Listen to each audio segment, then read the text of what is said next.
data based on these primary accounts.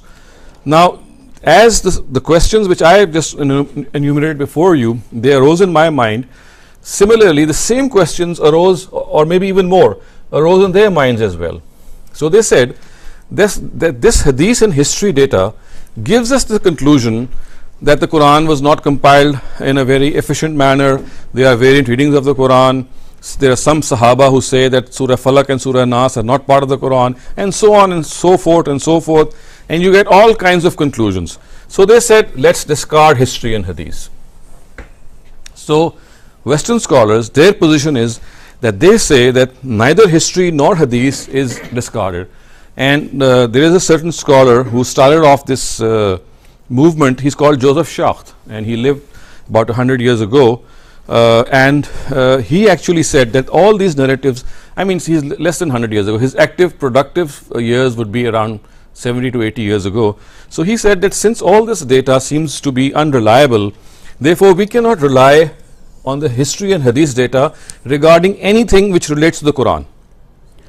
So his conclusion that hadith and history themselves are doubtful opened up another new area. And that new area is called manuscript study. So these manuscripts which are found in various libraries, we just spoke of the Birmingham manuscript. I'm not going to go into further detail because this in itself would need a lot of time. I'm just referring to the fact that once they thought that hadith and history is no longer reliable, now how should we find out how we should find out that the Quran that we have today is the same Quran, or it is the same Quran which Muslims claim to be the one which was revealed in the time of the Prophet. So they said that instead of relying on history and hadith, at times what they did was they came up with alternative accounts of history and hadith themselves.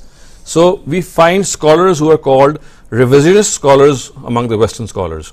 They said this history and hadith is unreliable, and then still basing on their accounts on more on history than in hadith, they arrived on their own accounts of the collection of the Quran and the origin of Islam, and we have an entirely new genre there. I'm not going to go into detail, but since the last 15 or 20 years, this movement by the Western scholars, in which they have actually revisited the origins of Islam, has sort of died down, and more impetus has now been given to this manuscript study because more and more manuscripts are being discovered, and they said that this is a very conclusive proof. For example, if you can date a mushaf or a page of a mushaf to, let's say, close to 30 or 40 years of the Prophet's life, then this would mean that actually the script that you have, the data that you have, is much more reliable than these reports, because these are just eyewitness accounts. And some of them are not even eyewitness accounts, they are just conjectural accounts. So to them, to go back to reconstruct the text of the Quran, the most reliable data are the manuscripts which are being discovered. And this process actually, if I can say, began very earlier on, but actually it received impetus when a person called Alfonso Mingana, he was a Iraqi person, and also a person who was very interested in going to various parts of the Muslim empire. So he is actually thought to have gone to the Middle East when he was living in Britain, and he was also the curator of the British Library for some time. He used to go to the Middle East to collect these manuscripts from there, because in the Islamic tradition these manuscripts have been passed down from various families, from various personal collections. And it is said that in one of his trips around his trips were around 1920 to 1930. So it is said that during one of these trips he got hold of this Birmingham manuscript, the one which became very famous 2 years ago, and it was actually forgotten. It was just placed in the British Museum, and then a lady by the name of Alba Fazli, who was doing her PhD, she actually accidentally discovered these folios. And when she saw the folios, something struck her, and she said that they are not very normal, they are not very common, they look very unusual. Why? Because the script of the Quran, earliest Quran, just let me just give you an idea.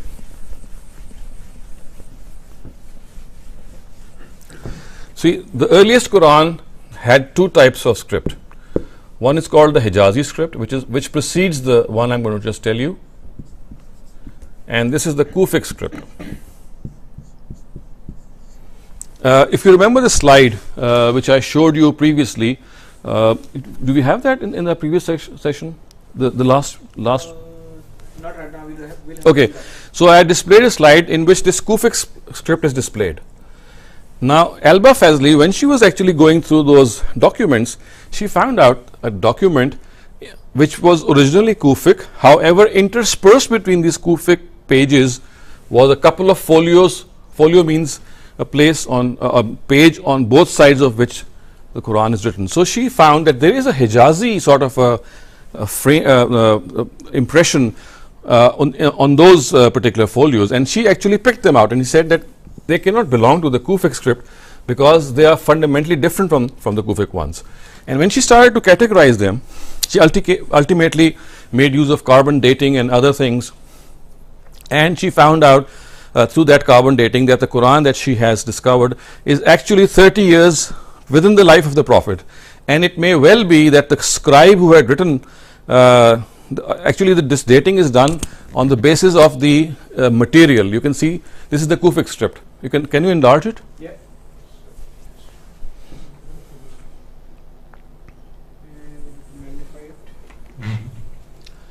This is typically a Kufic script, you see.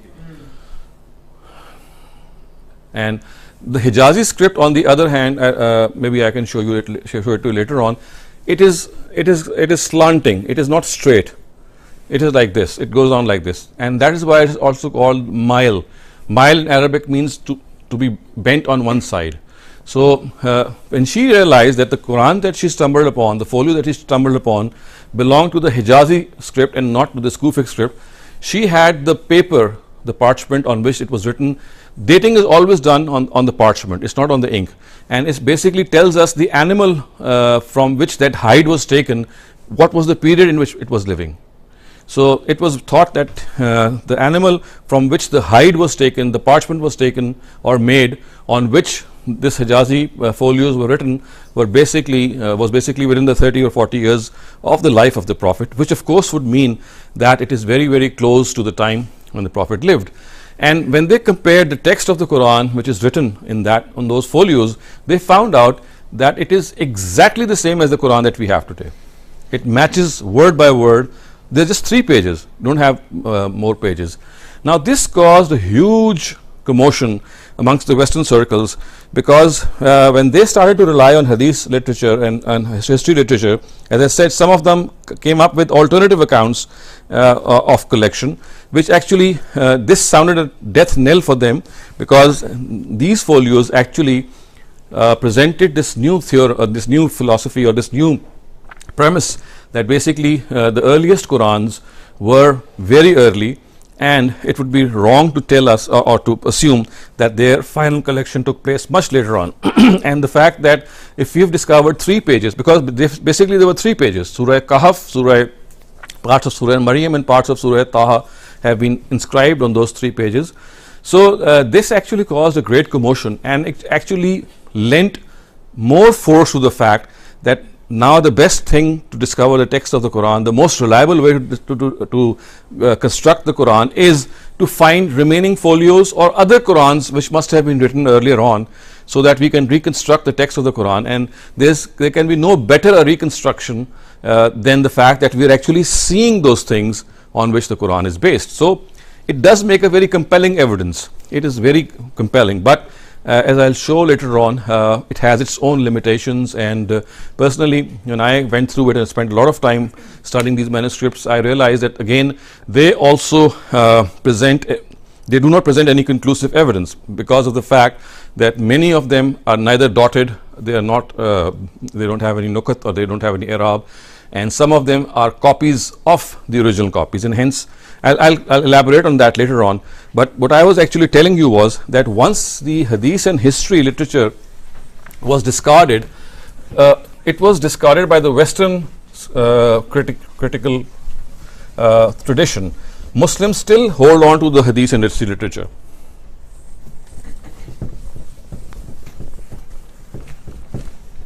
So we now come to the fact that here we are standing, let's say in 2018. What we have before us are just reports from hadith and history, which contain all sorts of contradictions, which cannot be relied upon. So the Muslims are still owning these reports. The Muslim standpoint even today in 2018 is that since these reports are found in Bukhari, since they have already been judged by Bukhari, whatever contradictions that you might be seeing are not contradictions actually. They are conformities, and it is our own intellect which might not be perceiving them correctly. Or the other stance they adopt is that there is absolutely, it's absolutely our business to tell what the history of the Quran is. No Western scholar has the leverage or the authority to discuss this. And in other words, you can term it to be a shut up call basically for them to mind their own business. And if they see any contradictions, it's because they have a very shallow knowledge that they are seeing these contradictions. In fact, these contradictions don't exist. Now, when this was this is the current Muslim stance, that you have to still rely on hadith in history. And then we have the dominant Muslim of non-Muslim stance, in which you have to study manuscripts, and only manuscripts can reconstruct what the actual text of the Quran is. Now you can very well imagine how frail both these are. This is frail because we have very, very partial evidence, a couple of pages, if we rely on this, and there are certain other limitations as well. And if we rely on this, we have again contradictory reports. So in these are the only two areas that have been touched upon. This by Muslims. Previously it was touched upon by both Muslims and Western scholars, but gradually Western scholars have grown out of this and said that this is unreliable, and they have gone to the manuscript study part, and they are sticking to this even today. And the biggest exponent of manuscript studies is a Frenchman by the name of Francois de Roche. He is an exceptionally hard-working and a phenomenal scholar of Quran. You can just Google his name and you'll find out the amount of work he has done on manuscript studies, and the work is still continuing. I have just named one person. There is a bunch of people. This is a Frenchman. Another effort is going on in Germany, and we have a lot of scholars in Germany collaborating in a project called the Corpus Quranicum, in which they are trying to reconstruct the text of the Quran again on the basis of these manuscripts. So they're trying to gather all these manuscripts. So as in 2018, this is the situation, that we have the Muslim stance full of contradictions and full of inconclusive evidence. We have people who have studied manuscripts.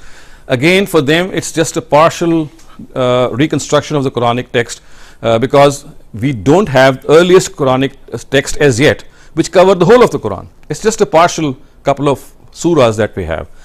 If you have this background in mind, and you stand and look at how we have received the history of the Quran as a Muslim who is studying as a child or a person who would like to know what the Quran is, what the background is, you really find yourself puzzled, because you don't get anywhere vis-a-vis any of these two traditions.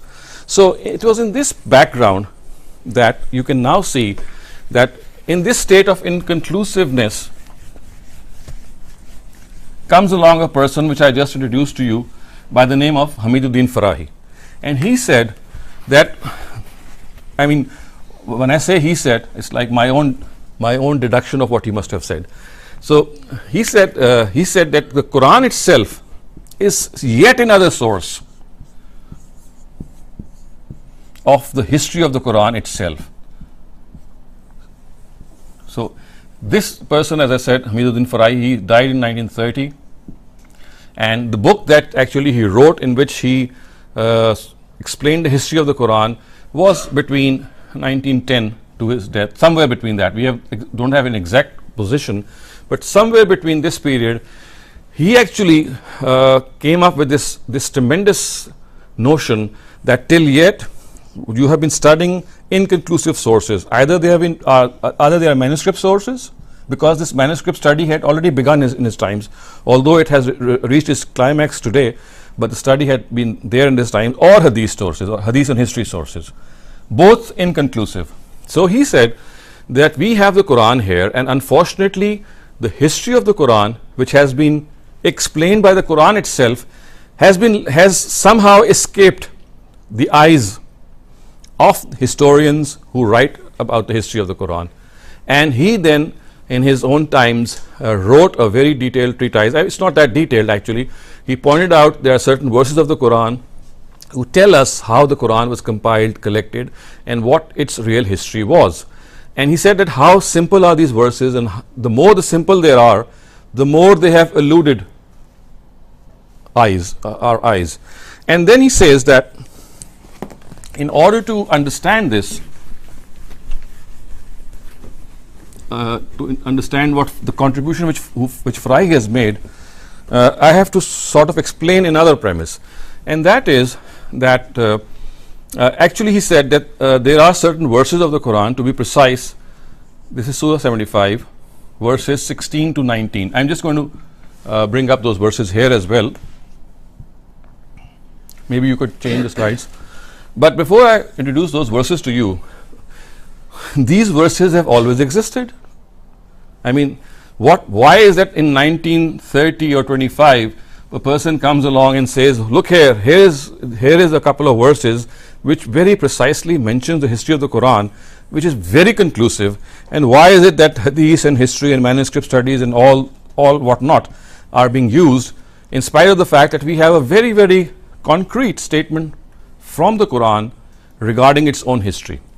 Now you can ask me that if Farahi was able to single out that verse and present, actually it's a group of 4 verses, why is it that so many scholars of so many centuries which passed by never ever could actually pinpoint that this is a verse which conclusively presents the history of the Quran? Now the answer to this lies in the fact that most of our scholars interpret the Quran through hadith. Understand? So you see, this is what I call inconclusiveness on top of inconclusiveness. Farahi actually understood it directly from the text of the Quran, and the basic premise of Farahi was that we have to understand the text of the Quran directly from the Quran and not through any external agency. The external agency might stand in support of the Quran, but it's not that we have to access the Quran via hadith. So what has happened in these 14 centuries is, I'm going to explain that verse also to you, these verses to you, but before I do so, I'm just building this background that this verse which Farahi pointed out existed, but it never was taken in the meaning which Farahi pointed out. Why? Because its meaning was always thought to be dependent on a hadith or a narrative, which I'm just going to show was an extremely weak and an extremely unreliable narrative, and it was used by all our scholars starting from the earliest history right up till now to interpret this verse or these verses of the Quran.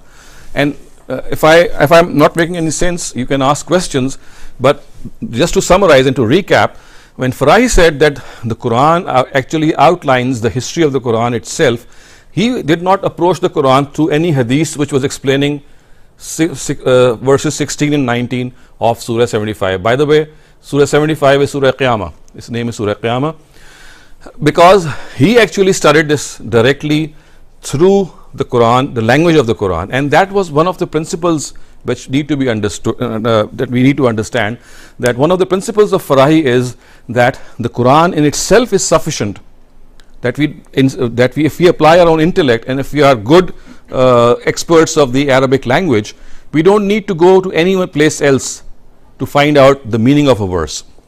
So he was a person who actually advocated direct deliberation, direct deduction from the Quran, and he discarded the fact that we should approach the Quran from hadith. All over history, in the previous times, ever since, I would say, Abdullah ibn Abbas, who was the earliest companion, I think he died around 54 Hijrah. From his times, all the way up to 2018, you can count the years, Muslims have been interpreting this verse of the Quran, or these verses of the Quran, which in the opinion of Farahi have a different meaning. I'm just going to show that meaning, all the way through a narrative here, which was actually reported by Ibn Abbas. Abdullah ibn Abbas is a young companion.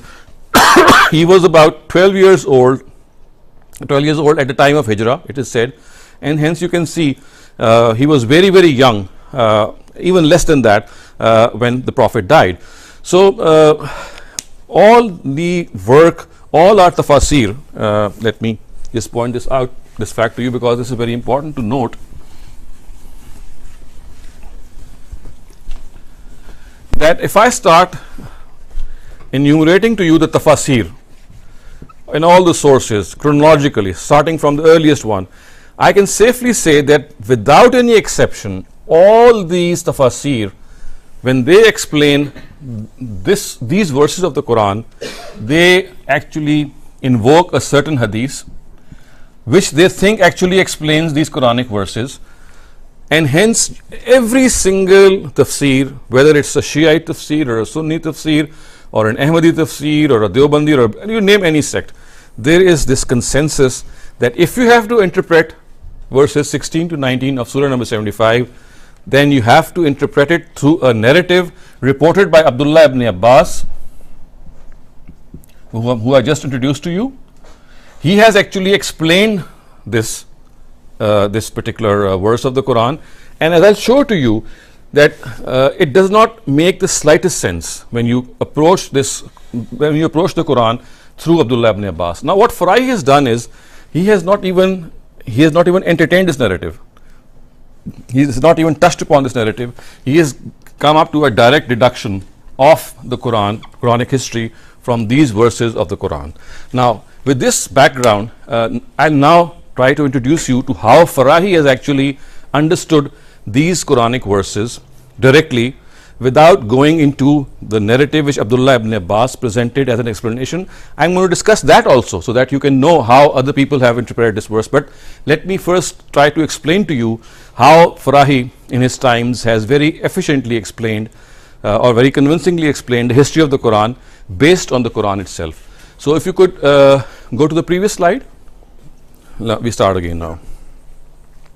So this is how Imam Farahi, as I would call him, actually he translated the verse in Arabic, and I have done it from his Arabic tafsir into English. And by the way, before I also move forward, I'd also like you to explain the fact, because it would be outright injustice to not point out some other people who are helpful in this, okay.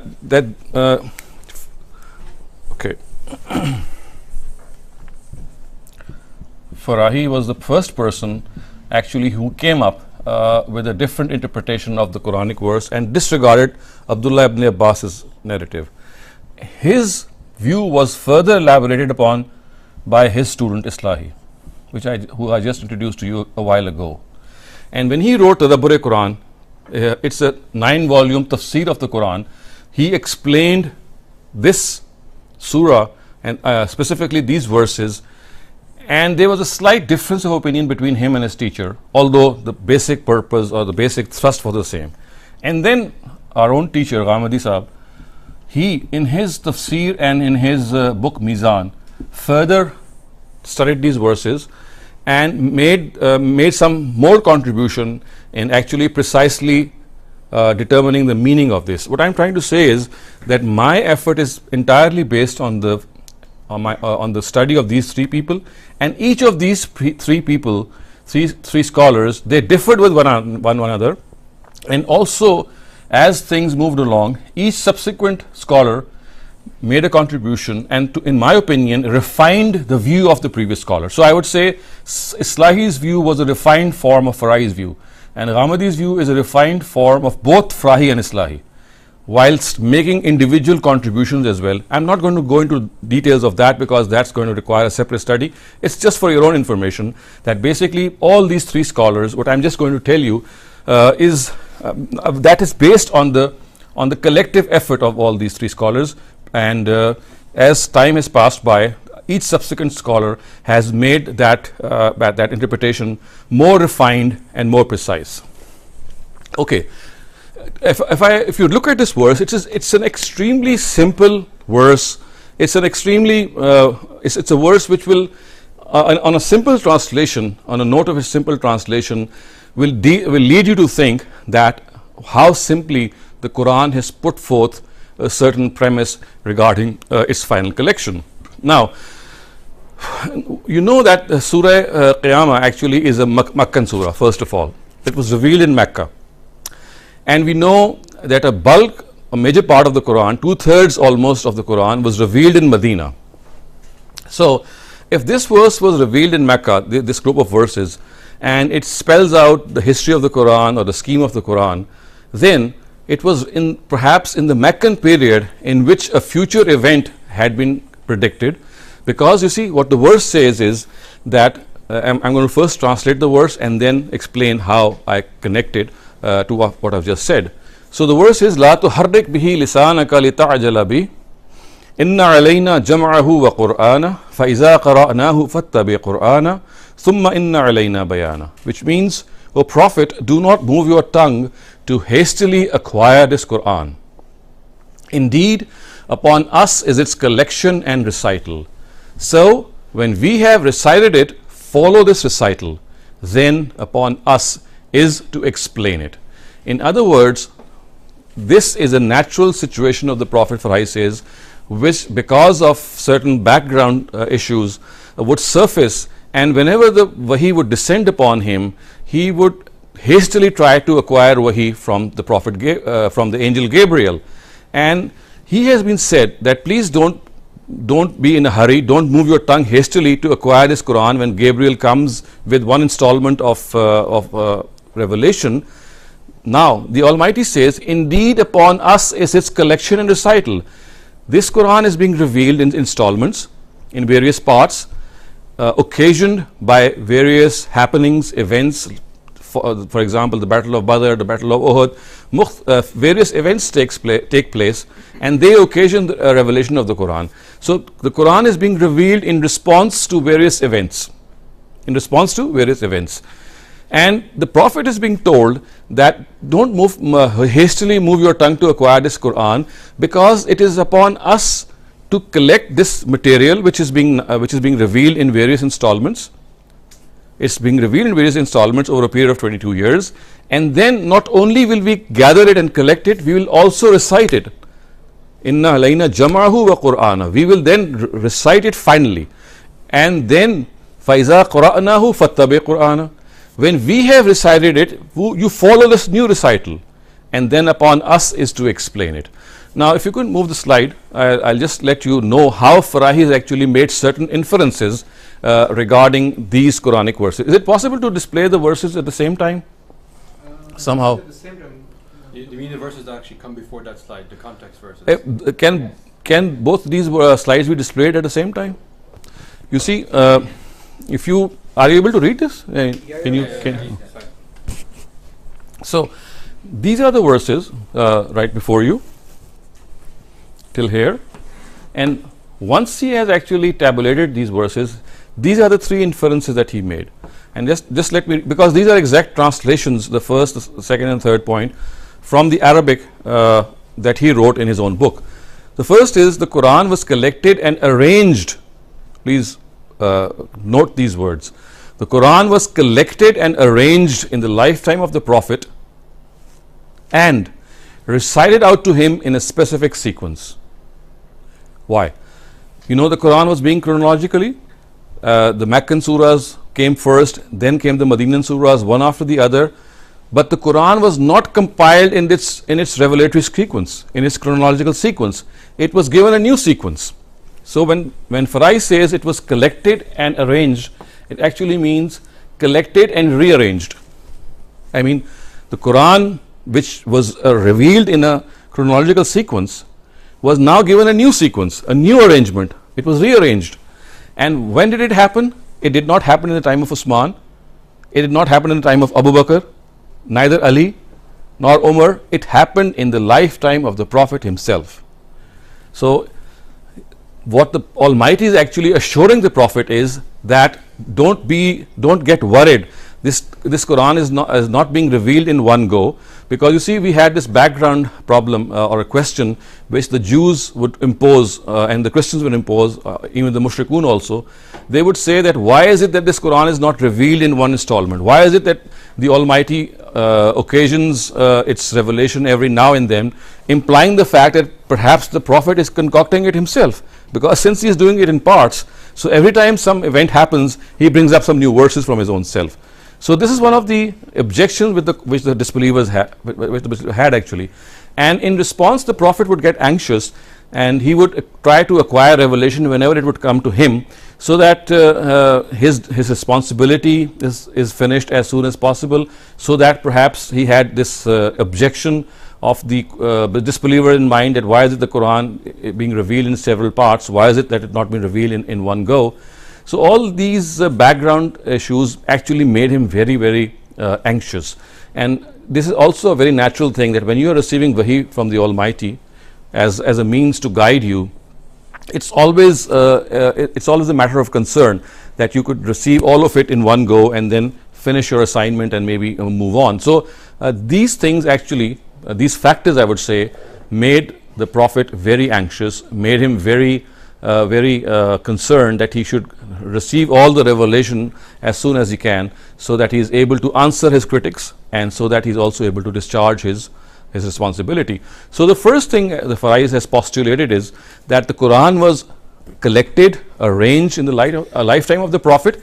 Not only collected and arranged, it was also read out. Now why did the Almighty need to say this? It was also read out because the Quran is basically a recited document. It was not a written document. Whenever you have, if I can give you some examples.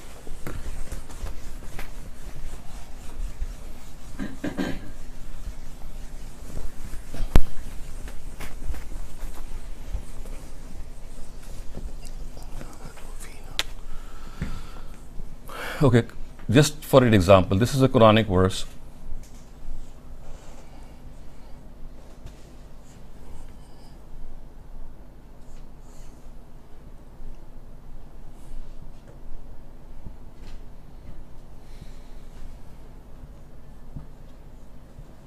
So this is Wallazina Jahadu Fina, actually part of a Quranic verse. This is how it is mentioned in one of the verses, in one of the surahs of the Quran. Now, of course, when I read out this verse, I am giving it i'rab. I am placing the nukat where they belong to.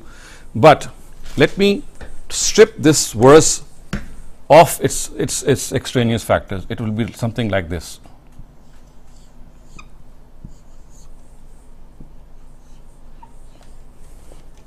No nukat, no i'rab. Now, it can be read variously, because although there is a chance that you might correct your own Arabic strip, because very little there is a very small possibility that there is a variation, but this is how it would look like. So instead of giving a written script of the Quran, of the verses of the Quran to the Prophet, what the Almighty did was he gave this part orally, in which whatever was being pronounced or whatever the nukat were, they were actually orally explained to him. So, Wallazina Jahadu Fina Lanahdiyannahum Subula, or all the verses of the Quran, they were primarily orally communicated to the Prophet. They were not given in this form, because this form is only possible, in writing.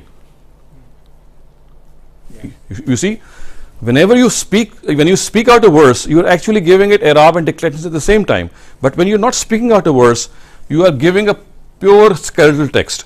So had the Almighty intended to give a written text of the Quran, this would have been sufficient for him, because the rest would have been spoken. He did not choose that. So Farai says basically the verse which says, Inna alayna jama'ahu wa Qur'ana, we will gather the various installments which have, actually you see, starting off from Mecca to Medina, we have a timeline of 23 years. And we have various installments of the Quran being revealed every now and then. And if this is the zero period, then actually you are progressing in this way, and this goes right up to the death of the Prophet in 12 Hijrah. And so therefore the Quran was being revealed at each and every step. So it is not that these installments were combined in the same sequence as they were revealed. What happened was, a new sequence was given. Maybe this came first, or this came even before. So had the case been that the sequence of revelation would have followed, we would have found surahs which were revealed first to have occurred in the Quran first as well, but this never was the case. So this new sequence was given, and at the same time this new sequence was recited by the Almighty, because the Quran is basically an oral word. Quran means a word which is recited, and that is how the Prophet actually received it. And then he said that this will be the final sequence in which you will have to follow the Quran, read the Quran, and you have to abandon the previous recital. Now that's very important, which would mean that if the Quran was being revealed the way it is now being revealed at the time of revelation, and a new arrangement is being given after that, the Quran says when the Almighty gives it a new revelation, a new sequence, forget about the previous one. Don't touch the previous one. You have to follow the new one. The new rearranged sequence is the one that you have to follow. Why? Because it says Faiza qara'nahu, when we recite it again, which means in the final sequence, fattabi Qur'ana, only follow that new recital. Forget about the revelatory sequence, forget about the way in which it was revealed. We have now given it a new arrangement. The new arrangement is not only being compiled, it's also going to be read out by me, the Almighty says. So when I read it out, when it is read out to you, Faiza qara'nahu, follow that recital. Forget about the previous recital. Moreover, if there is a problem, summa inna alayna bayana, I will explain, the Almighty says, we will explain it in the Quran if any explanation is needed. So he says that we have already read out the first part. Let's move on to the second part. It says, if this promise was to be fulfilled after his death, he would not have been asked to follow his new recital, referred to by the words Faiza qara'nahu fattabi Qur'ana. These are the actually words, these are very special words which tell us that this arrangement, this rearrangement had been made in the time of the Prophet. And not only that, this rearrangement was also read out orally, and the Prophet was also told that he has to follow it. And therefore Farai makes this conclusion that if this promise was to be fulfilled after his death, he would not have been asked to follow this new recital, of course. Because he was asked to follow this new recital, it is but obvious that this final arrangement took place in the time of the Prophet. The second thing that he points out while discussing these verses is that the Prophet was directed to read according to this second recital that took place after this arrangement of the Quran, its final sequence. Again, he has primarily repeated what he has just said, but he has just stressed this part, fattabi Qur'ana. Fattabi means follow, Qur'ana means the new recital. So follow that new recital. So the Prophet was actually directed to follow that rearranged, recompiled Quran and forget about the previous one. And the third part, the third conclusion that he has drawn is, after this collection and arrangement, the Almighty explained whatever he intended to from specifying a directive or vice versa. So this is the part, this part 3 is actually referring to this part. Summa inna alayna bayana, translated here. Then upon us is to explain it. So this says whenever we will recompile it in the final form, if any verse or any part of the Quran needs any further explanation, the Almighty says, I will furnish that, so that you don't have to go to any place else. So this is in a nutshell is a very perhaps oversimplified view of Farahi, but as I said, it might look very simple the way he has actually explained it, but once you try to interpret this through the hadith that I am just going to present before you, you will find out how that hadith has actually sort of not done justice to these verses of the Quran vis-a-vis their interpretation. So can we move on? Just one very important question. What he has said, because he has actually said that these verses must not be interpreted out of context. It's not that this is the only place where this has occurred. He has cited parallels from all over the Quran which tell us that basically this state of hurry or this state of hastiness in the Prophet was because of certain external circumstances, One of them was that the disbelievers would, as I said, would ask him that the Quran should be revealed in one go. Why is it that it's not being revealed in one go? The other was, of course, that he wanted this revelation to get complete so that he could discharge his responsibility.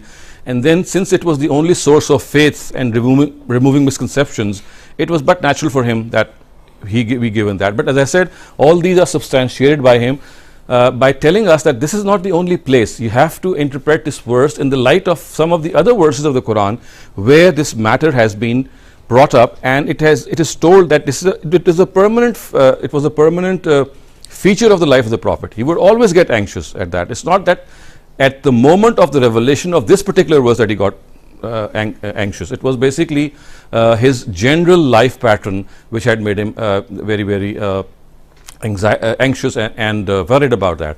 So, since you've asked this question, I'm going to answer it a little later by first finishing off what exactly Farai has said. So, could you please move the slide? Okay. Now, prior to this, what we have just pointed out is basically an inference of Farahi from the Quran.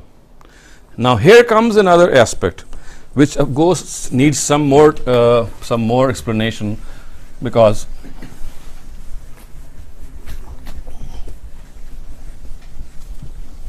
this will also let you know how hadiths have to be viewed and correctly placed while understanding the Quran. For example, here is a Quranic verse, here is a hadith which is connected to that Quranic verse. Now, typically what Farahi would do and what our approach is that we would directly interpret this verse without even looking at this hadith. We will try to understand what the verse means. And once we have finalized, we will now look at history and hadith and see if our final interpretation is it that it is also supported by some narratives. So, it's the other way around. Typically, people would actually approach the Quran by not understanding it directly. They'll say, okay, there is a hadith, let's move to the Quran through this hadith, and whatever this hadith says is ultimately final. This is one approach, and this is what is generally adopted. On the contrary, Farahi or people who follow his approach, they would actually directly interpret that verse from the Quran, and if there is any historical material which lies in support of that interpretation, they will then cite it in support, and this is what is done here. So, he says, as far as his interpretation is concerned, he is absolutely clear that the Quran was brought together, its various installments were brought together in the times of the Prophet, and this is also supported by history.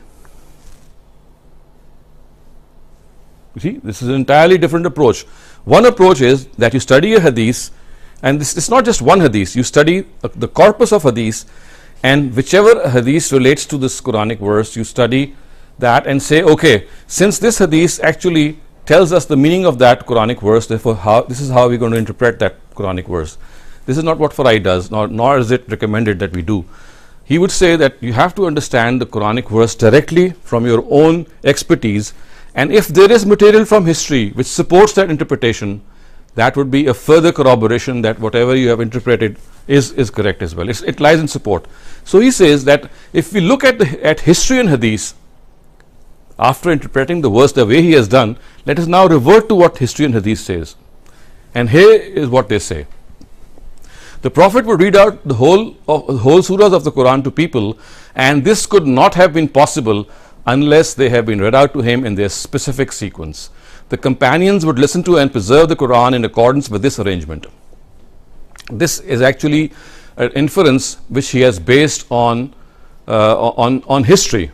And we know that we have several narratives which tell us that, for example, in the Fajr prayer, the Prophet read out Surah Ala. In the Zuhr prayer, he read out Surah Humazah. So, we have so many narratives which I of course have quoted in my book, which tell us that the whole surahs were recited out by the companions to the people. And then we have a group of narratives which tell us that as soon as a revelation would descend upon the Prophet, he would direct the companions to place the revealed verses of the Quran at specific places of specific surahs, and the companions would obey this directive.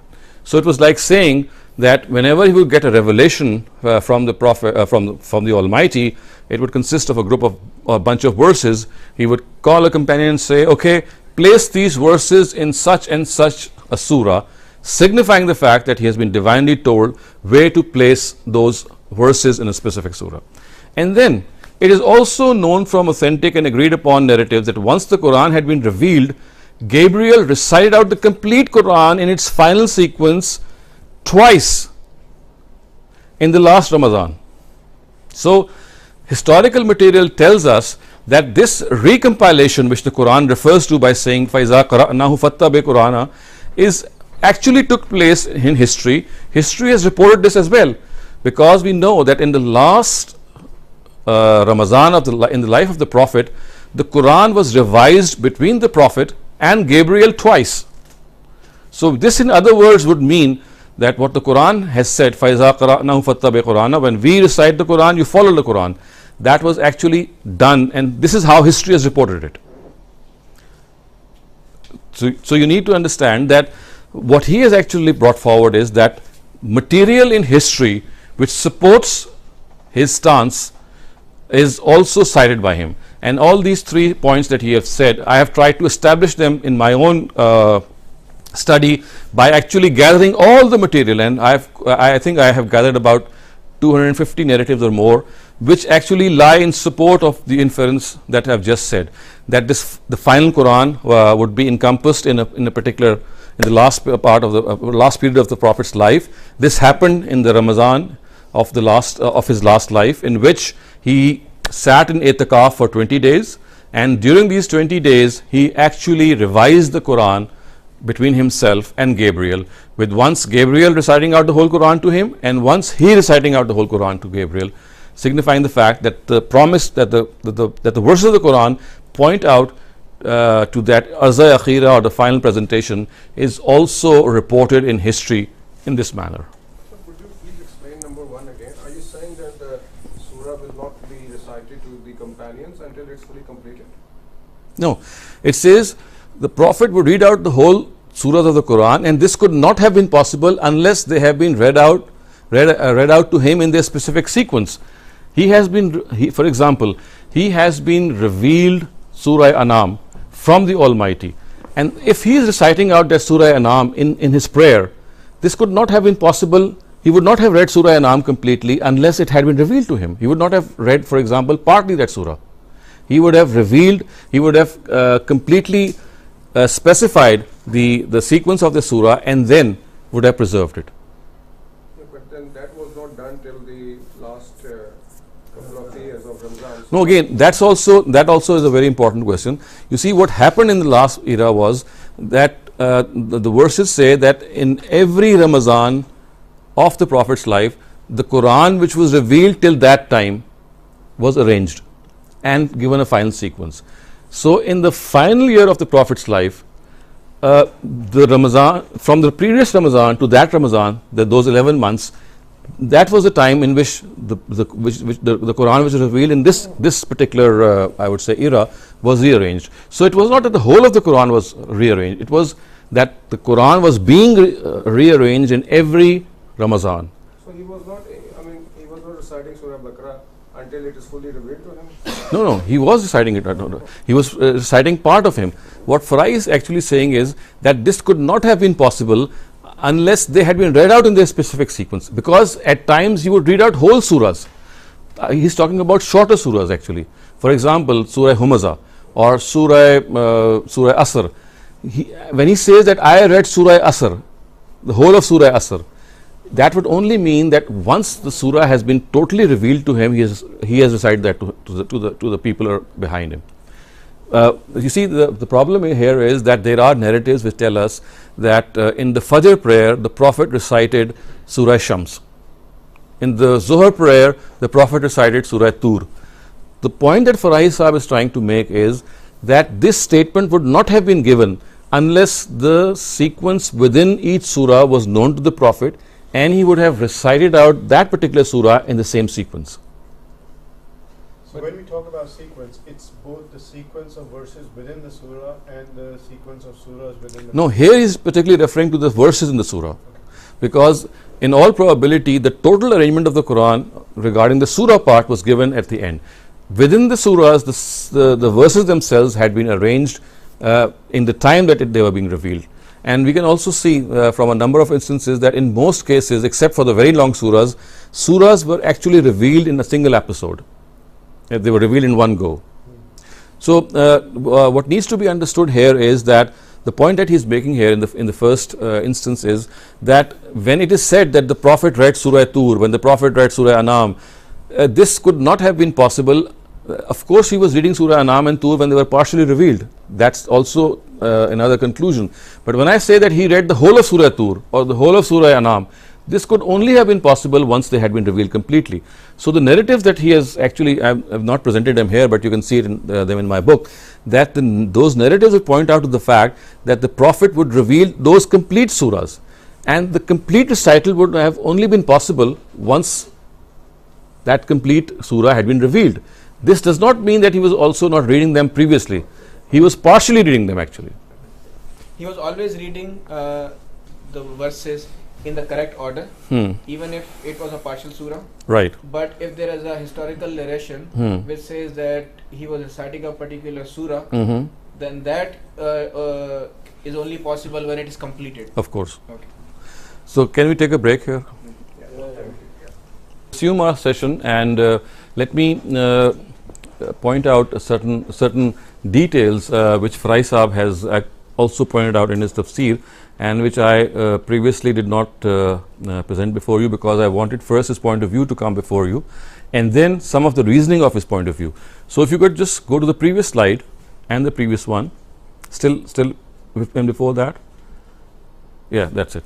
So you see, when Farai Saab had made that deduction, which I just narrated before you, that basically the Prophet was anxious in receiving the whole of the Quran, and that he wanted to complete his responsibility as soon as possible, and therefore this feeling of hastiness naturally arose in him, and he wanted to discharge his duty as soon as possible.